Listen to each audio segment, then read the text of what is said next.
पिछले सेशन में हमने देखा कि किस तरह से हमें कैश फ्लोज को कंसिडर करना चाहिए, ना कि प्रॉफिट्स को। बट कैश फ्लोज भी रिलेवेंट होने चाहिए। अब ये रिलेवेंट है क्या? रिलेवेंसी को समझने के लिए एक एग्जांपल लेते हैं। एक टेक कंपनी जिसे रिसेंटली एक प्रोजेक्ट के बारे में पता चला, जिसमें इन्वेस्ट करने से उन्हें लगता है कि प्रॉफिट्स इंक्रीज़ हो जाएंगे। यही सोच करके फर्म की रिसर्च टीम को इसकी फिजिबिलिटी पर रिसर्च करने का आदेश दे दिया गया। करंट सिचुएशंस कुछ ऐसी है कि रेवेन्यू $100,000 है, वेरिएबल कॉस्ट $60,000 है and fixed cost $10,000, all in cash flow terms. Research team ने कुछ फैक्ट्स एंड फाइंडिंग्स के साथ अपनी रिसर्च पूरी करी। एक्सपेंडिचर हुआ $3,000 का, और इसी के साथ हमें ये पता चला कि अगर इन्वेस्टमेंट कर दिया गया तो रेवेन्यूज़ $40,000 पर ईयर से इंक्रीज़ हो जाएंगे और वेरिएबल कॉस्ट $45,000 से, फिक्स्ड कॉस्ट में नो चेंज। और अगर इन्वेस्टमेंट नहीं किया गया तो करंट सिचुएशंस जैसी है आगे भी वैसी ही रहेगी। अब अगर मैं आपसे पूछूं कि हमें इस इन्वेस्टमेंट को एक्सेप्ट करना चाहिए या नहीं, तो क्या जवाब होगा?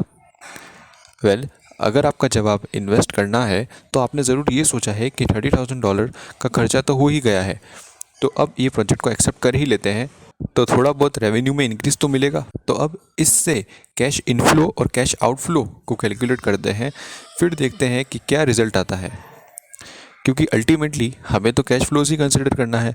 First of all, if investment is done then revenue will be $100,000 plus 40,000, that is $1,40,000. Variable cost will be 40,000 plus 45,000, that is $105,000. Fixed cost will be $10,000, क्योंकि इसमें तो कुछ चेंज ही नहीं है। Research cost will be an outflow of $3,000. Therefore, net flow is equals to $20,000 positive. तो क्या हम कह सकते हैं कि इन्वेस्टमेंट कर देना चाहिए क्योंकि नेट कैश फ्लो पॉजिटिव है? इससे पहले ये भी कैलकुलेट कर लेते हैं कि अगर इन्वेस्टमेंट ना करे तो फिर कितना कैश फ्लो होगा। If company do not take this investment, revenue will be $100,000, same as before. Variable cost will be $60,000 and fix cost will be $10,000। Research cost तो इनकर हो ही चुकी है, that is 3,000, then net cash flow will be $27,000 positive.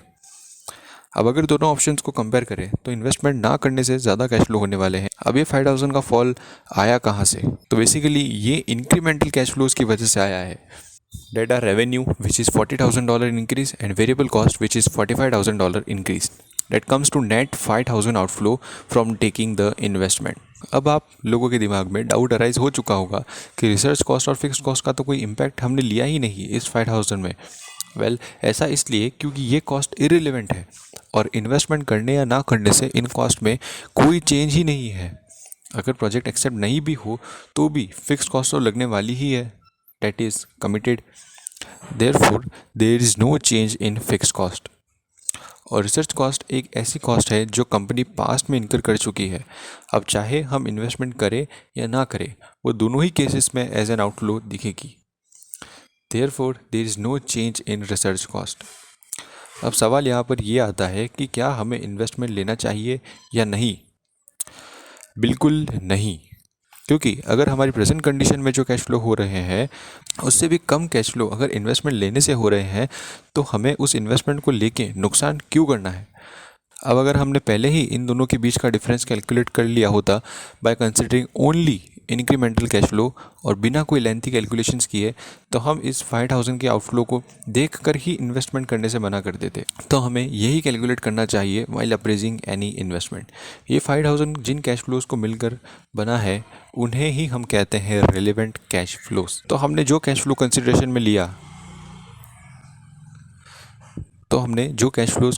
में लिए हैं वो सारे इंक्रीमेंटल और फ्यूचर कैश फ्लोज हैं, जिसकी की वजह से हमें रैशनल डिसीजन ले पाए इन्वेस्ट नहीं करने का, वरना तो प्रोजेक्ट को एक्सेप्ट करके नुकसान कर बैठते।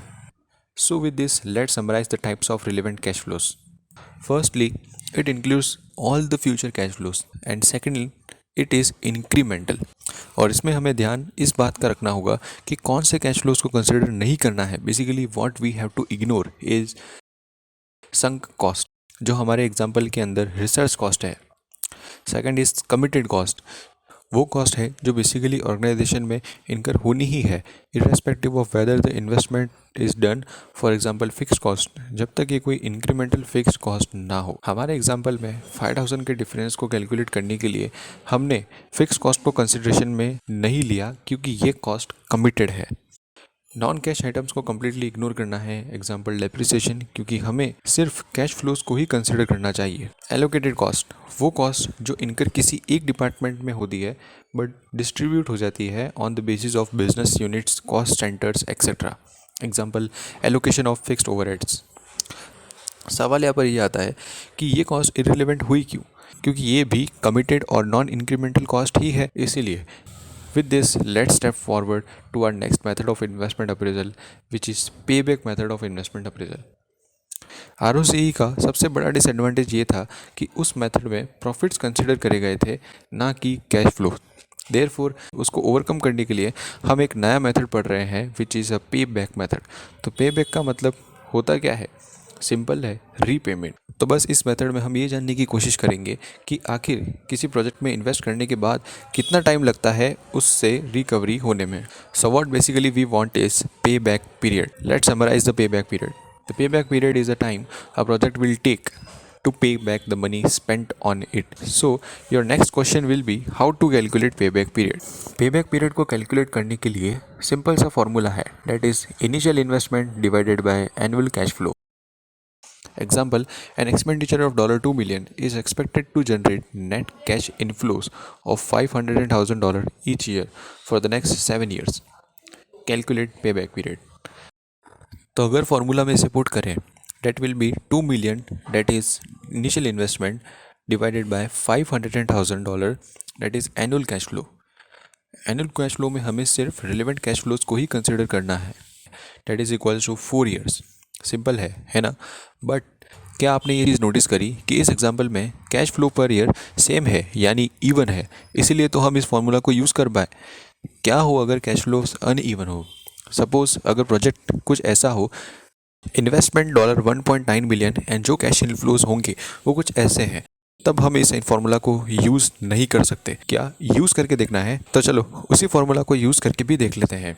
इनिशियल इन्वेस्टमेंट हो जाएगा $1.9 मिलियन, पर अगर कैश फ्लोज पर ईयर की बात करें तो इसमें कौन सा अमाउंट डालें, जो ईयर 1 में मिला है या किसी और ईयर में? तो अब हम तो फंस गए, पे बैक आखिर कैलकुलेट करें कैसे?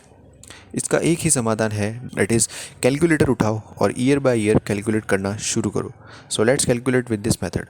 For this we should calculate the cumulative cash flows from the investment. First year में कैश फ्लो है $300, सेकेंड ईयर में क्यूमुलेटिव कैश फ्लोज हो गए 800, that is 500 plus 300, third year में 1400, फोर्थ ईयर में 2200। तो अब फोर्थ ईयर में ही हमारा पे बैक लाया करता है, बट फोर्थ ईयर में भी एग्जैक्टली कहाँ? थर्ड ईयर के एंड में क्यूमुलेटिव टोटल है 1400। 1900 रिकवर करने के लिए हमें 500 का कैश और चाहिए। इसको कैलकुलेट करने के लिए सिंपल तरीका है, 800 divide by 12 into 500, that will be equals to 7.5, which can be rounded to 8 months. 800 का कैश फ्लो 12 मंथ्स में अगर हुआ तो 500 अगर होने के लिए कितना टाइम लगेगा? That's it. Finally payback period is equals to 3 years and 8 months. Summarise कर लेते हैं इस मेथड में इन्वॉल्व कैलकुलेशंस को। कैश फ्लोज के ऊपर डिपेंड करेगी हमारी calculations. If cash flows are even, payback period is equals to initial investment divide by cash flow per year. अगर कैश फ्लोज अनइवन है तो payback period is equals to calculated by working out the cumulative cash flow over the life of the project. Now decision rule, जिस भी investment option में पे back come है उसे ही हमें सेलेक्ट करना चाहिए, क्योंकि पे बैक पीरियड कम होने की वजह से इन्वेस्टमेंट की रिकवरी जल्दी हो जाएगी। कुछ बातें और कर लेते हैं पे बैक के बारे में, that is advantages and disadvantages. Advantages, first of all it is simple. Second, it is useful in certain situations, for example rapidly changing technology. कैसे? कई बार ऑर्गेनाइजेशन के पास ऐसे इन्वेस्टमेंट ऑप्शंस होते हैं जिनकी शॉर्ट लाइफ होती है और जहाँ पर ये खतरा है कि इन्वेस्टमेंट आउटडेटेड ना हो जाए। बेसिकली जहाँ पर रिस्क ज़्यादा है उस केस में एंटिटी के लिए इन्वेस्टमेंट रिकवरी ज़्यादा इंपॉर्टेंट हो जाती है, और इसीलिए हमें इन केसेस में पे बैक मेथड को प्रायोरिटी देनी चाहिए। Improving investment condition. ऐसा जनरली टेक्नोलॉजी के केसेस में होता है जहाँ पर नए नए इनोवेशंस होते रहते हैं और उसी वजह से एंटिटी उन इन्वेस्टमेंट को चुनती है जो जल्दी पे बैक कर सके। Third, it favours quick return, that is it minimises risk. Payback method generally वो एंटिटीज अडॉप्ट करती है जो कि रिस्क लेने के लिए प्रिपेयर्ड नहीं है और उसी वजह से वो एंटिटीज इन्वेस्टमेंट रिकवरी से ज़्यादा कंसर्न रखती है। Second is maximises liquidity. जिस एंटिटी को लिक्विडिटी प्रॉब्लम्स है उन एंटिटी के लिए पेबैक फर्स्ट प्रेफरेंस रहता है as less time period will leads to fast investment recovery. Last advantage is it uses cash flow rather than accounting profit. Unlike ROCE, payback does not uses profits for investment appraisal. बात करें अगर disadvantages की, then first one is it ignores returns after the payback period.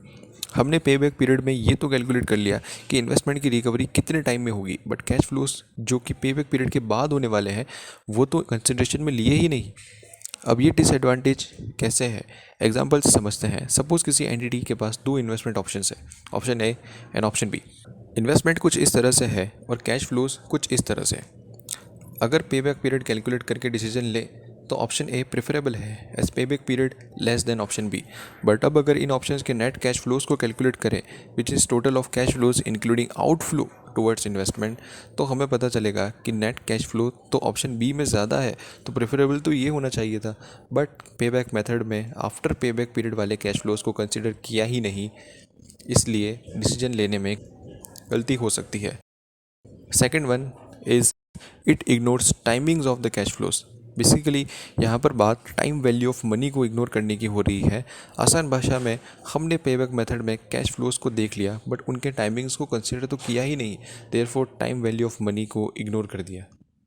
For example, there is an investment generating cash inflows of 5,000 but after 5 years, तो आपके लिए आज की तारीख में उस 5,000 जो कि 5 साल बाद मिलने वाले हैं उसकी वैल्यू ऑब्वियसली कम ही होगी then 5,000 received today because of time value of money, और इसी कॉन्सेप्ट को पेबैक मेथड में इग्नोर कर दिया।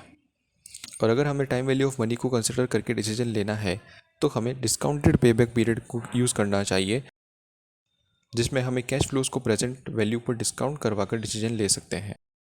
Third is it is subjective, there is no definitive investment signal. Payback period कितना होना चाहिए ये वेरीज करता है बिजनेस टू बिजनेस की एंटिटी एंड उन फैक्टर्स पर कि कोई एंटिटी कितना रिस्क बियर कर सकती है और कितनी लिक्विडिटी प्रेफर करती है। और इसी के साथ चैप्टर 2 पूरा हुआ।